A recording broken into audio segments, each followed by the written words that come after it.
there we go. Now we've got a nice view of Larry and a great poster in the background. I like that, Larry. So Yeah, Jacob Lawrence. I thought that might be. Did you hear about the recent Jacob Lawrence that they found in somebody's apartment, like across the street from the Met? It was a fascinating story. Yeah, It was, I did hear about it. It was a great story. raising stuff. But listen, we could talk art on the show, but we had Larry's former president of the Communication Workers of America, and just a whole bunch of other things. I was trying to think of what, for the purposes of this, you're still chairing the board of Our Revolution, am I right? Yes, yep, that's good. Okay, cool. So, you know, big Bernie fan, and I'm just, we have a lot to talk about. Let's put it that way. First of all, what are you hearing and seeing on this election night 2020? Are you feeling, how are you feeling? I'm feeling good. I mean, you don't want to be overconfident given what's at stake, but I feel like, you know, at 7 o'clock, we're going to start to see some good results, even from Florida. And polls close in a bunch of states at 7, Florida, Vermont, some other southern states. And, you know, I think it's going to be good. I'm not saying for sure we'll win Florida, but I think it's going to be close enough to predict the win in general.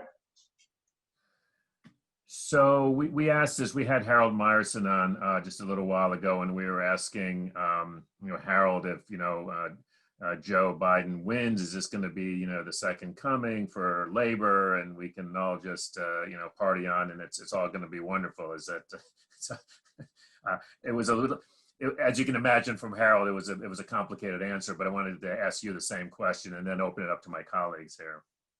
Yeah, sure. So the Senate is key. Otherwise, you're left with, you know, what we had for 8 years, trying to get executive orders. And in the Senate, you know, if I had to predict, I would say there'll be 50 Democratic senators, so no margin. The vice president breaks the tie. It could be 51.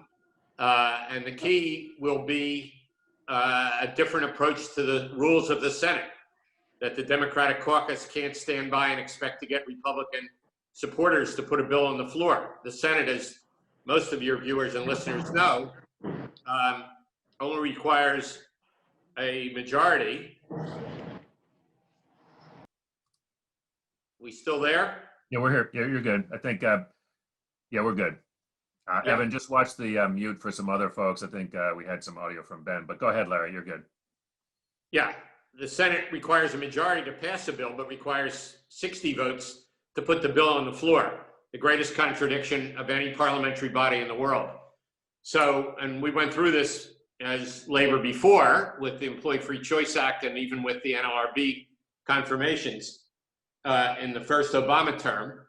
And we better not go through the same thing again, which is wait and wait and hope, or pray and pray. Schumer needs to be on notice from unions right off the bat that we expect the majority to govern. That's what people think they're doing when they vote today. And that as the majority leader, which again, I'm hopeful he will be, I think he will be, but barely, he's got to say to that caucus, and they meet in the next few weeks. This is not something that can wait. That new caucus will meet. They will decide on their leadership, committee chairs. And for labor, it's not just about the issues, it's about the process, or the issues never get anywhere. And, you know, we passed amazing bills when Pelosi was the speaker in her second term and Obama was the new president, and none of them ever got to the floor of the Senate for debate. Right. So that's my big deal. I've been working on that with Senators Merkley and Warren, 25 groups along with Our Revolution, any group you can imagine. The NAACP, obviously the AFL-CIO, Tafari Gabbray personally very involved, state labor councils, state feds and CLCs. Anyway, I could go on and on about that, but that's the big deal to me. Otherwise, I could give you my list of 16 items that Biden supports, and they're in the Democratic platform. And the excuse will be, well, we don't have 60 votes, so we can't pass the $15 minimum wage. We can't pass the PRO Act. You know, we can't even put them on the floor for discussion and debate. We can't pass a jobs bill.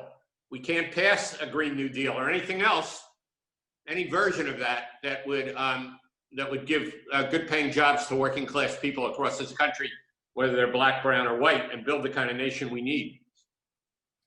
Thanks, Larry. So what I'm going to do, actually, before I open it up to my colleagues, I know we have Ben Blake, who's on site somewhere. Also, I think we have Dan Maloney by phone from Rochester, New York, my hometown, which passed a really great resolution. Great resolution. If Trump shuts down democracy, we shut it down. Exactly, which I thought you would appreciate, Larry, and be right on that. So let's see if we can get him plugged in as well. Larry, the rest of the folks here are all members of the Labor Radio Podcast Network from across the country. You can see the different shows that they're with, and I will open it up to them. And if somebody can confirm. Yeah, group. Who's up first? Evan, you're up first. Larry, thanks for joining us. I was on a call a couple weeks ago for Our Revolution Maryland, where Representative Raskin was on the call as well. And you were very militant on the fact that we need to push the Democrats, and we need to make sure that no matter what happens after this, we keep the momentum going. We don't go back to sleep. And there's a lot of people that have had PTSD this last 4 years, and all they want to do is rest. And what's the formula to keep the pressure on and to keep the cohesion when we're each going to have our own little policies that we're going to want to pass, but to make sure that we keep moving as a united front? Yeah, great question. And again, as I said, and by the way, Maryland, I vote in Maryland. That's where I live, my legal residence, although I'm in DC right this minute. But, Maryland's lucky to have Jamie. There's some others we're not as lucky about, but I'll leave that out for now. And as I said on that, in that Zoom meeting, we need to push Van Hollen and Cardin to make sure they stick with Schumer. Otherwise, it's all happy talk. We get happy talk about, reform healthcare. We get happy talk about the PRO Act and workers' rights, and happy talk about $15 minimum wage. And then they just hide behind the fact that, well, we're sorry, we don't have 60 votes, so we can't put that bill on the floor for discussion and debate. And, we've got to say bullshit to that. And we got to say it now. We don't wait till January, because the Senate is going to organize itself now. And again, what keeps people together is no matter what brought you to this moment fighting Trump, immigration bill, CASA of Maryland, very big on the Senate rules thing. Whatever brought you here isn't going anywhere unless we're all united around, that the Senate must work with the majority. McConnell, on anything he cared about, skipped over the 60 votes, Supreme Court nominations. He lost by 1 vote, but repeal the Affordable Care Act. Change the number of hours that a nominee is on the floor of the Senate from 30 hours to 2, and confirm 222 federal judges. Every single 2 tax cuts for the billionaires. Everything he cared about, he got done with a majority. He never had 60 votes. We better not hear from Democrats now, particularly the minority leader, hopefully majority leader, Schumer, that, we have to wait and see. There's no time to wait and see, especially now with this pandemic, with record unemployment. We're at the bottom of the world. You're all labor journalists. We're at the bottom of the world on workers' rights. We wait and see as Chile fixes their rules last week.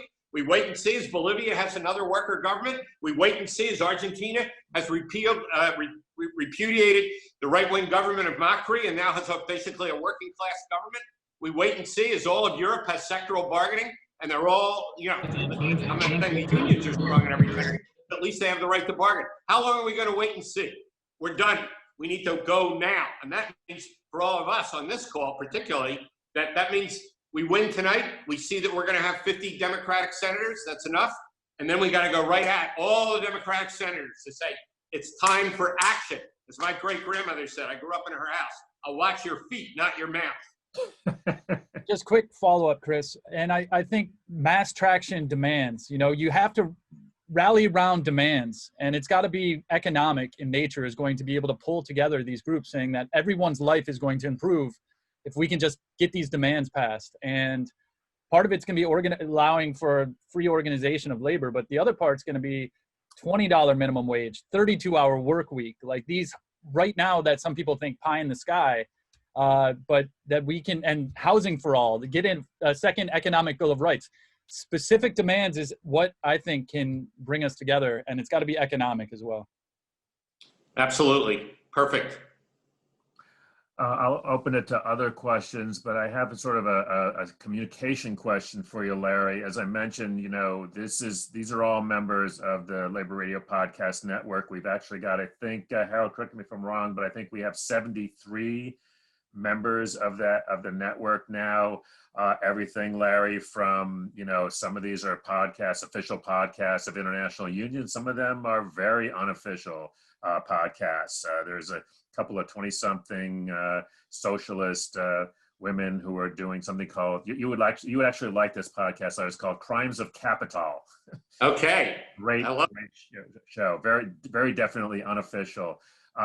But as you know, former president of communication workers, but you know, we haven't had this sort of national platform before, and frankly, we're sort of figuring out as we go. Do you have advice for us as we're sort of making our way forward here? Yeah, my advice is what you've already done is remarkable. I didn't realize it when we exchanged emails this morning. This is an awesome network, and you know, my friend and it makes me sad even to mention his name, Larry Hanley, who is president of ATU. He dreamed of what I'm looking at here. He would have done anything to have seen this, and this is what he wanted. And he was way ahead of us on that one. But I'll take advice from all of you about what I should be doing. I'm not giving any advice. It's great that you're together, and I really, I'm very moved to see this. I didn't realize. You'll probably be getting invitations to be on all these shows, so keep your schedule clear. For sure. I don't have a question, just a quick comment. This is Jeremy from Break Time Breakdown, sheet metal worker at our local 110, Louisville, Kentucky. Larry, you got me fired up, man. You got me super fired up, and so thanks for that. That, you know, that whole 60 vote supermajority bullshit, like this last session they showed us for sure it doesn't matter. None of that stuff matters. And when we get control, we got to ram it down their throats. I'm 100% with you, man. We got to force the issue. Yes. Yeah. No repeats of 2009 to 17, right? No repeat. We've seen that. I have a question for Larry coming from Texas. There's going to be a lot of pressure over the next few days saying that we must go beyond the limits of the electoral system. How would you respond to that? So when you say the electoral system, tell me exactly what you mean. I mean, what you're talking about is what we can do with Congress, what we can do with the executive, what we can do with the Supreme Court. There's going to be a lot of people on the streets over the next few days saying that we should go beyond all that and power. Yeah, got it. Sorry, Gene, I didn't understand. I know you had a background with justice. And so did I. And I always admired the fact that Jobs with Justice could go places that the labor movement and the electoral movement really couldn't go. Yeah, well, that would be a long monologue for me that I know my friend Chris would be furious. So I won't do that. You can do the short version. So in our revolution, we talk about it as a triangle. The base of the triangle is the issue campaigns, the street, the organizing around the issue, right? It could be a local issue. It could be a state issue. It could be a national issue. It could be a working class issue. It could be immigration. They're all related, right? When we forget that, we lose them all. But one side of that triangle is elections. And, you know, the other side is building political parties, independent or Democratic Party, which is mostly what I do, changing it, like in Texas, my friend Hightower is involved doing, and a lot of other people. But so I think the issue work that is not electoral drives us, and the tactic, sometimes the strategy becomes the election, right, as a way to win on the issue. But we should never forget that as working class people, it's the issues, you know, whether it's a sheet metal worker at work, I heard you talking before I got on, or anybody else on here, you know, it's not, you don't start with electoral politics. You start with, hey, why don't we have decent health care? Hey, my sister and brother over there who I work next to lost their jobs in the pandemic. and now they lost their health care too. How stupid can we be to say that we want to tie health care to work? You know, it's not about, you know, that I'm in love with single payer health care or Medicare or anything else. I am in love with the fact that every other country in the world, global south as well, that has a democracy, has guaranteed health care whether you have a job or not.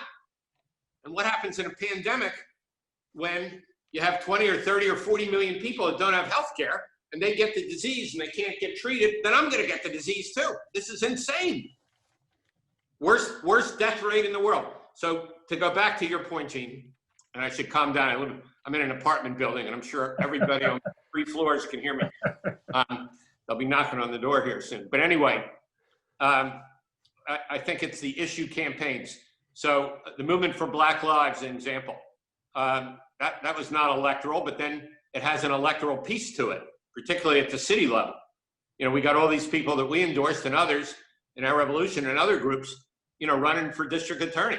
And you see in my hometown of Philadelphia, Krasner winning, you know, who's a progressive district attorney, made a difference when the police, and I grew up with those fucking cops, and excuse me if I offended anybody, I didn't really mean to. Go for it, man, go for it. And you know, Frank Rizzo, who's a fascist, was the police commissioner and then the mayor. That's right. And literally, you know, I got arrested repeatedly and worse. So, and if I was black, I would probably be dead. But all I'm saying is that to have Larry Krasner as the DA instead of the shit we've had there since I was 18, 17, and saw that is amazing, and it makes a difference. So even that, which, you know, comes out of the rage of George Floyd, Breonna Taylor, and you know, countless other people murdered and shot and beat up. You know, even that rage, Gene, has an electoral side to it, and the people that I know that are active in Committee for Black Lives would say to us all, not only do we have to beat Trump, not only do we have to, you know, elect decent people as DAs, not only do we have to, defund or reconfigure what policing means, and not only do we have to make sure that we don't have white supremacists get jobs as cops, but we also, there is an electoral side to that triangle, to any of these things. That's all. And again, sorry that I went on too long. Not at all, Larry. You got Jeremy fired up, so I think, you know, job well done there. But before we do let you go, Harold had a question for you, and then I think we're going to go to a live report. It looks like Ben Blake is down at the AFL-CIO, but go ahead, Harold. Yeah, Larry, you know, you are getting everybody fired up, and that's good because we need that fire. We need that passion. As you know, there are a lot of different views in the labor movement, a lot of different unions, a lot of different members with diverse views as well. So when we're talking about something like really pushing the people in charge in Congress, can you think of unifying messaging that can transcend those different factions within labor, the things that we can all agree on to get around so that we can be a united front when we go to these Congress people? Yeah, that was eloquent, and I couldn't agree with that more. So I could just say that if you want me to say more, and really that was perfect. So I think we have to, at least some of the things that we organize around should be things that do unify, unions, but also other working class people who can't get in the private sector and in half the states in the public sector. It's like knocking on a door and it's locked and it's chained shut and you're never getting in. You could kick the fucking door down and you might not get in. So $15, and I'm there, you know, let's boost that up whenever we can. But let me just say on 15, it can't be $15 in 15 years. We got to fight for $15, you know, in 2020 by 2022. And that's a huge difference, even with this unemployment and pandemic. And we got to remember that. It's you want to stimulate the economy. That's economic jargon. But, you know, pay people all at least $15. The PRO Act, these are things that will unify. Decent trade policy. We got to say to Biden, no, we don't want Rahm Emanuel. That's a rumor I heard. Rahm Emanuel, this is a serious rumor, as U.S. trade representatives. Let's make sure we get somebody worse than Lighthizer. Lighthizer is the best we've had. in my recent lifetime. That's Trump's trade rep. We got to be honest here. Now, that doesn't mean that Lighthizer is going to stay, but we better get somebody who's going to get rid of the corporate trade deals. That will unify labor, and that did unify labor. I mean, I worked on Employee Free Choice Act. I worked to fight the TPP. We had labor unified on that, $15 minimum wage. You know, it's also okay. You know, you guys and sisters have been in unions. You know, in my union, we didn't have unanimity. We had unity at the end of the day. We never had unanimity in my union. Never. You know, whether that was, you know, anybody running or whether that was, you know, and people would get, you know, fired up at times, not always agreeing. I wouldn't worry about that. I think we got to say to people, you know, there's some ground rules about that, but, you know, we take votes, but, you know, and we figure out how we mediate disputes, you know, whether it's in Louisville or in the country. We don't need to pretend that we all have to agree in order to move forward. And there's a lot of stuff we're not going to agree on. But I think we should focus, as you just said so eloquently, on a bunch of things that we will agree on and push those up front, you know, including $600 a week extra unemployment, et cetera. There's a long list that everybody's going to have health care. You know, exactly how you get it, we could have some disagreements over. I mean, I'm a Medicare for all person. It doesn't mean that everybody has to agree with me, but everybody's got to have health care, not, quote, access to health care. You know, that's like saying I can go buy a Ferrari. Yeah, I can look at the Ferrari. I can't buy it. We need to have access, not access. We need to have health care, not access to health care. So I think there's a lot of things that would unite us. I think we need to lead with those things. The Voting Rights Act, DC statehood. There's a lot of things that would unite us. You know, democracy, public financing, HR 1 that never got to the floor of the Senate. There's a lot of things that would unite us. And I think the answer to that is lead with those, but don't be afraid of disagreement either. Because in any local union hall that I ever went to in CWA, and I went to, you know, we have a lot of locals, hundreds of them, you know, there was none where everybody agreed on everything. In my family, everybody never agreed on everything, you know. So I think we look for that unanimity, and we can have unity without it. Amen, brother. Well, and speaking of that, Larry, this will set up because, as you can see, you know, Ben is down at Black Lives Matter Plaza, which is front of the AFL-CIO. And, you know, I've wound up having some really interesting discussions around this issue with folks in the labor movement and people who, what I've learned is I cannot predict how people are going to be on this issue. And I'm just curious about how those conversations have gone for you. Because I mean, it you know, I know at the executive council, I know at the AFL-CIO, I mean, this is a real hot button issue. And so I'm just curious for your thoughts on that. Yeah, exactly. Chris, exactly what question? Well, on Black Lives Matter, I mean, I would personally, and in our revolution, I would go all the way in on that issue. You know, if I was still the president of CWA, I would be, you know, a little more careful because our broader alliance includes, you know, AFSCME and you know, worked with SEIU and, you know, because CWA is in Change to Win and the AFL-CIO on organizing and Change to Win. So, you know, we need to be, you know, again, to Harold's point, you know, we need to be able to open up a debate on all aspects. For our revolution, you know, we would go all the way on Committee for Black Lives and the demands that they're making. And, you know, I would say to people, well, I said this when I was president of CWA, this country's never come to terms with slavery. And again, I grew up in North Philadelphia, and, you know, it's not like every black kid and white kid, this is 50 years ago, worked great together in high school or anywhere else. But, you know, we better come to terms with that. And you don't just jump over it. And slavery, you know, I also, and our revolution, totally support, you know, citizenship for anyone who wants it, who's an immigrant, who's here now. You know, particularly people with green cards not having to pay several $1,000s to vote. And therefore, 11 million green card holders not voting in this election.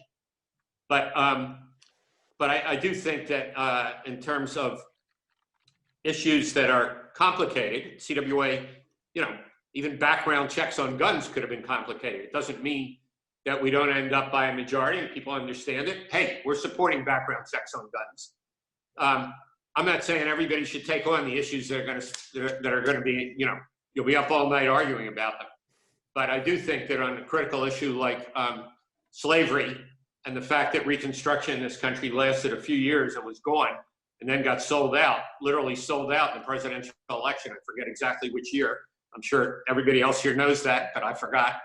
But it wasn't long after the Civil War. It was totally sold out in exchange for Hayes or somebody getting the presidency. So, you know, like it or not, we better come to terms with that. And secondly, we should come to terms with the fact, you know, that again, I saw as a kid in Philadelphia, there are white supremacists on the police force of in many parts of this country. And that doesn't mean that we condemn the police force, but we condemn white supremacy on the police force. And we're not afraid to use those words. And if that means that, and again, easier for me to say this now, but if that means that there aren't police unions within our unions and they're in separate unions, that's the way it goes.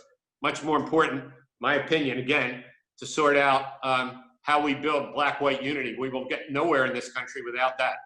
And that has got to be a primary thing.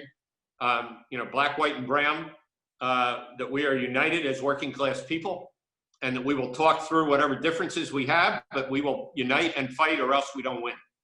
You know, Larry, before you came on, we were talking about setting up a podcast where a bunch of union members pour themselves a drink and talk to each other. Sounds like some of the conversations people could have over a beer, right? Absolutely. And they got to agree to ground rules, right? Just like we always have. And the ground rules are you could raise your voice, but you're not raising your fist. There you go.